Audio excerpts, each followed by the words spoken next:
तो आज की इस वीडियो हम लोग देखने वाले हैं क्लास 11th के मैथमेटिक्स चैप्टर जो है 12.1 है। इनके हम लोग एनसीईआरटी के कुछ सॉल्यूशन देखने वाले हैं जो कि सवाल लिमिट से है।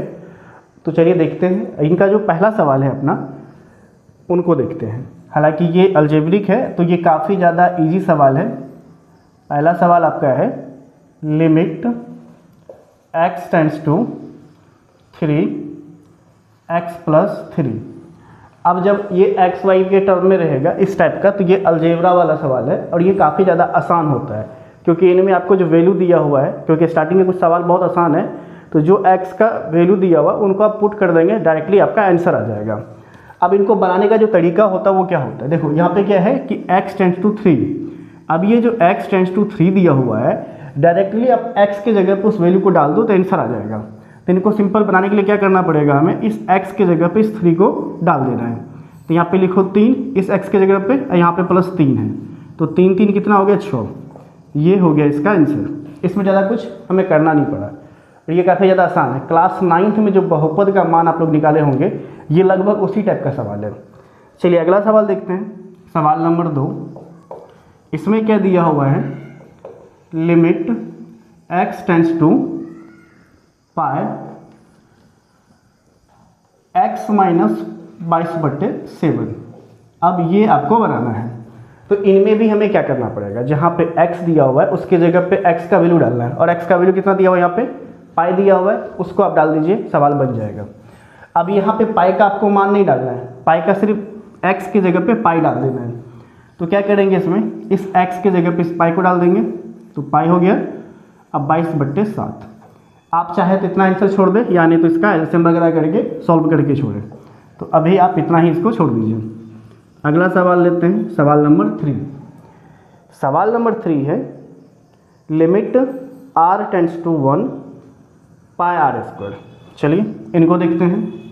Limit r tends to 1 pi r²। इसका वैल्यू निकालना है आपको। तो इनमें करना क्या है, इस r का वैल्यू जो 1 है इस r के जगह पर डालना है। तो पाई और r के जगह पे 1 का स्क्वायर, तो 1 का स्क्वायर कितना होगा 1 होगा, तो पाई गुना 1, अब पाई गुना 1 कितना हो गया पाई। ये हो गया इसका आंसर। चलिए इसका अगला सवाल देखते हैं। तो ये सब काफ़ी ज़्यादा आसान है, अभी आपको आसान लग रहा है, जैसे जैसे आगे बढ़ेंगे तो डिफ़िकल्टी का जो लेवल है ना वो बढ़ता जाएगा। तो चलिए अभी चौथा सवाल देखते हैं, 4 नंबर का।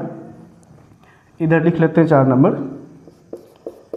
4 नंबर है limit x tends to 4x plus 3 बटे x माइनस 2।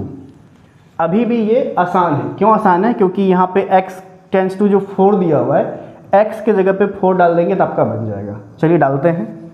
तो जहाँ पे x है वहाँ पे 4 दिखना है आपको, तो यहाँ पे 4 इंटू इस x का वैल्यू 4 यहाँ पे डालना है प्लस 3 और नीचे में x के जगह पे 4 माइनस 2। 4 को 4 से गुना करेंगे कितना होगा 16 और 16 प्लस 3 कितना हो जाएगा 19 और 4 में से 2 गया 2, 19/2। ये हो गया आंसर। अब अगला सवाल है 5 नंबर। 5 नंबर में क्या है, वो भी अभी आसान है। चलिए 5 नंबर को देखते हैं। दिया हुआ है limit x tends to -1 x पे पावर 10 प्लस x पे पावर 5 प्लस 1 बटे x माइनस 1। ये आपका सवाल है। अब x का जो वैल्यू है आपका -1 ये आपको डालना है x के जगह पे। अब इसमें एक चीज़ याद रखिएगा, जब x का पावर पॉजिटिव है, सॉरी पॉजिटिव नहीं सम संख्या है तो आपका जो माइनस वाला वैल्यू है पॉजिटिव हो जाएगा, और पावर अगर विषम संख्या है तो जो नेगेटिव वैल्यू है वो नेगेटिव ही रहेगा। अब x का वैल्यू -1 है तो -1 का पावर 10 क्या है सम संख्या, तो 1 आ जाएगा आपका पॉजिटिव। लेकिन ये जो 5 पावर है ये क्या है विषम है, तो x का वैल्यू जो यहाँ पे -1 डालेंगे तो वो -1 आएगा। चलिए डालते हैं। इस x के जगह पे -1 लिखना है, अब पावर आपको 10 लिखना है, फिर ये प्लस इस x के जगह पे ये -1 तो -1, अब पावर कितना 5, अब प्लस 1, नीचे में इस x के जगह पे -1 और उधर से -1। अब यहाँ से आपको समझना है कि -1 को या तो 10 बार गुना कर लीजिए, तो माइनस गुना माइनस क्या होता है प्लस होता है, तो ऐसा करके 10 बार गुना करेंगे तो प्लस निकलेगा। और नहीं तो सिंपल तरीके में याद रखना है। तो क्या याद रखना है कि जब भी पावर विषम संख्या होगा तो रिजल्ट नेगेटिव आएगा, और पावर सम संख्या रहेगा तो नेगेटिव वाला का क्या रिजल्ट आएगा, प्लस में आएगा।